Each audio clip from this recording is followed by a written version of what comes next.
De regreso con ustedes en Maracaibo Irreverente. Bueno, pasa en el cine, pasa en la televisión, pasa en TNT, pasa en todos lados y pasa también como en sus hogares. Bajones, fluctuaciones eléctricas, pero aquí seguimos recibiendo el mensaje del padre Evelio Pérez, sacerdote y psicólogo clínico.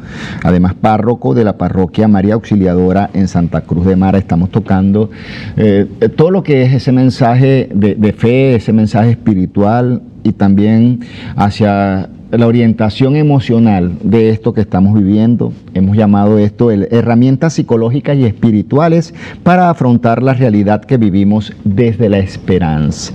Le dejaba una pregunta en el corte anterior al padre y era con respecto a la fe. ¿Cómo acrecentar la fe entre las ruinas? ¿Cómo aferrarnos de esa esperanza en medio de esta dificultad y esta catástrofe, esto tan difícil que estamos viviendo, padre? Bueno, mi amigo, mira, la respuesta no es unívoca, no es una sola, son muchas cosas que se podrían decir, pero me vino a la mente una frase que se la escuché por primera vez a Víctor Frankl. Después he descubierto que no fue él quien propiamente lo dijo, pero al menos por primera vez, ¿no? Otros lo han dicho, pero el que encuentra un porqué para vivir casi siempre puede soportar cualquier cosa, cualquier cómo. Esto lo dijo un hombre que sufrió en los campos de concentración de la Alemania nazi. A él le mataron toda su familia, el único sobreviviente fue él. Y en medio de esa circunstancia que fue única para ese pueblo que vivió también situaciones tan tremendas, él hizo de esa experiencia, de esa fórmula, un modo de vida que puede ser muy valioso para nosotros hoy. Encontrar ese motivo para vivir, esa razón para vivir, esa situación que le da ancla a mi vida y que le da a mi vida una orientación, una dirección, un norte. El que encuentra un porqué para vivir casi siempre puede soportar cualquier cómo, cualquier cosa. El asunto es encontrar ese porqué para vivir. Naturalmente es una experiencia muy individual, es una experiencia personalísima. Lo que le da sentido a tu vida no le da sentido a mi vida, y así para todos, ¿no? Pero cada quien está llamado a encontrar ese por qué vivir, esa razón para vivir. Este domingo pasado nosotros hemos tenido una palabra que ha sido maravillosa.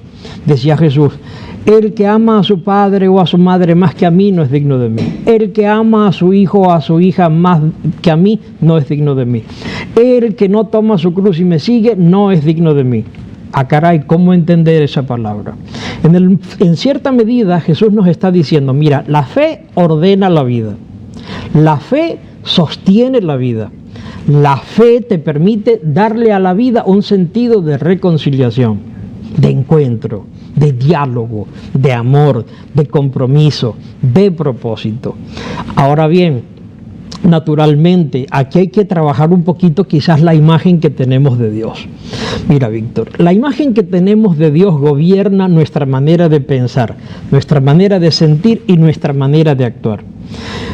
Dime en qué Dios crees, dime cuál es la imagen que tienes de Dios y te diré cómo es tu biografía. Ahora, aquí es importante entender que Dios no castiga.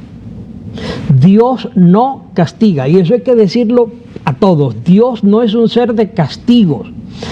Ayer vino una persona de edad en la mañanita muy temprano, con los ojitos hinchados, ¿no? Y me decía algo que me causó mucha impresión. Me decía: ay, Padre Evelio, esto está escrito en la Biblia, que habrán terremotos y que habrán lluvias y que habrán cosas y todo esto se va a acabar. Y el hombre llegó a mí muy nervioso. Y yo, ¿pero qué pasó? No, es que eso lo dice la Biblia y tú lo sabes tanto como yo.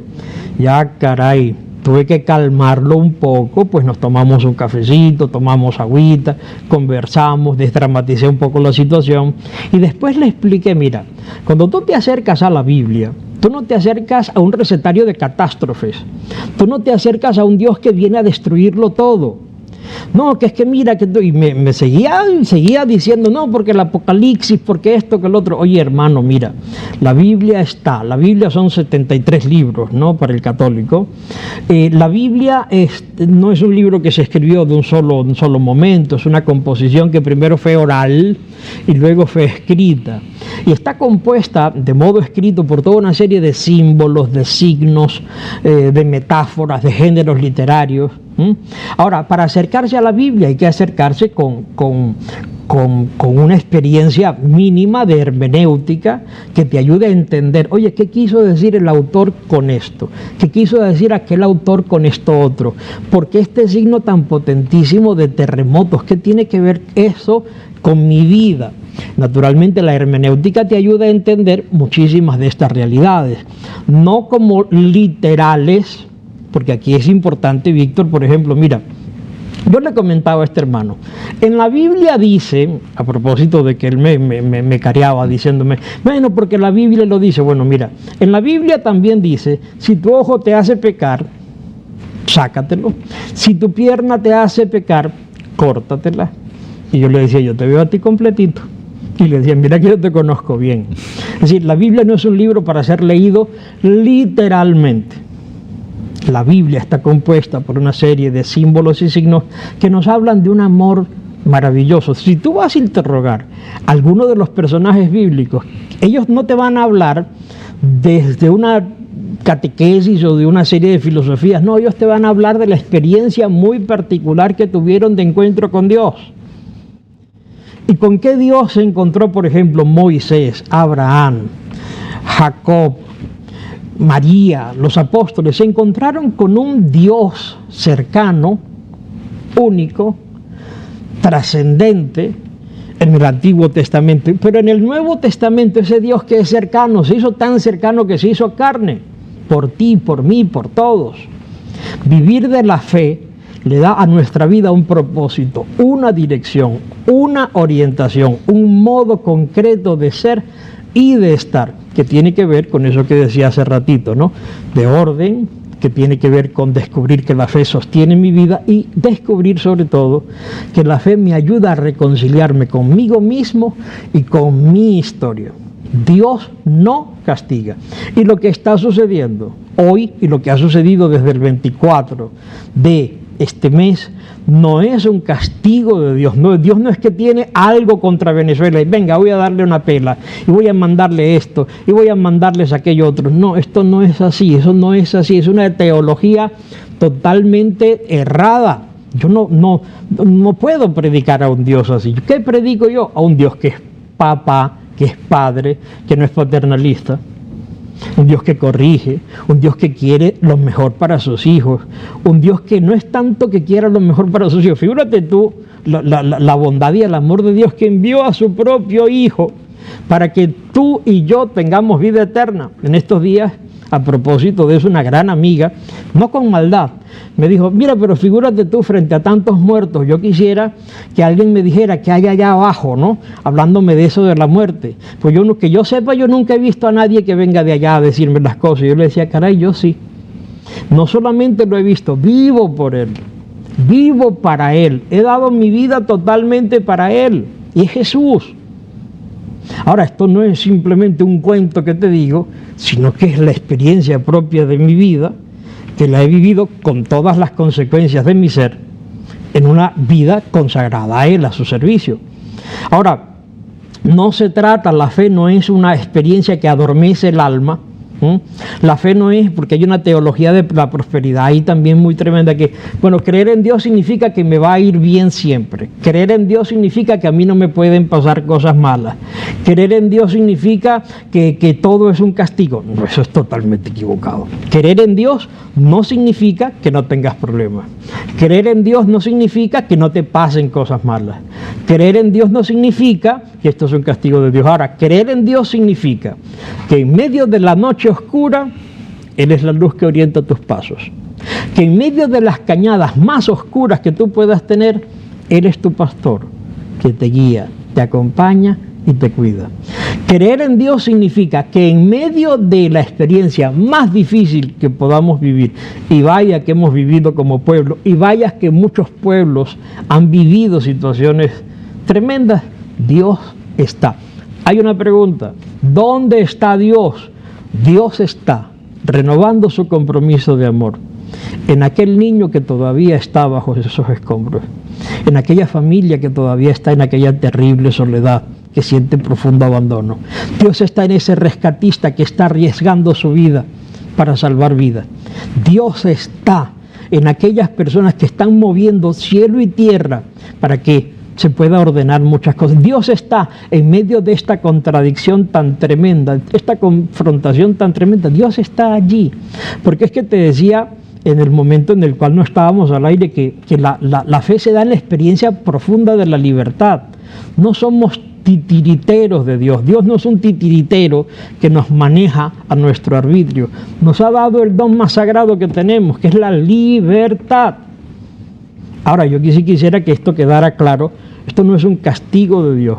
La fe supone la noche oscura. Aquí no vivimos de eso, pare de sufrir. No, aquí vivimos en la experiencia de descubrir que en medio del sufrimiento Dios está presente, amándote. No de cualquier manera está presente.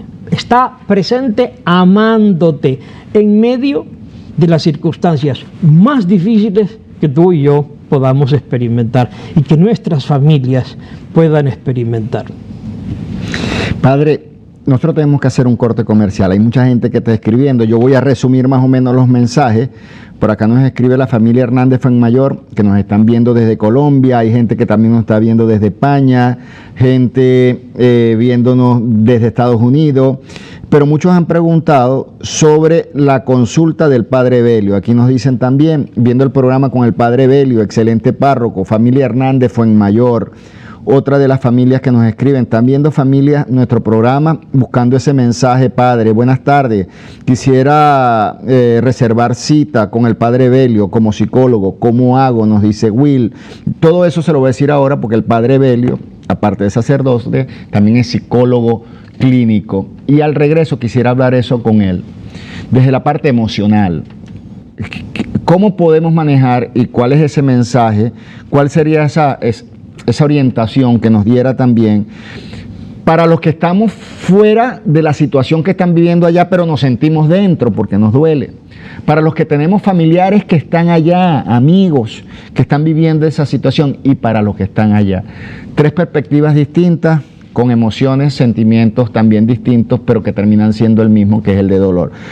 Psicológicamente y emocionalmente, ¿cómo manejamos eso? Al regreso nos lo va a estar diciendo el Padre Evelio, y todos muy atentos. Sigamos orando, fomentando y acrecentando la fe. Es lo más importante, lo ha dicho el Padre.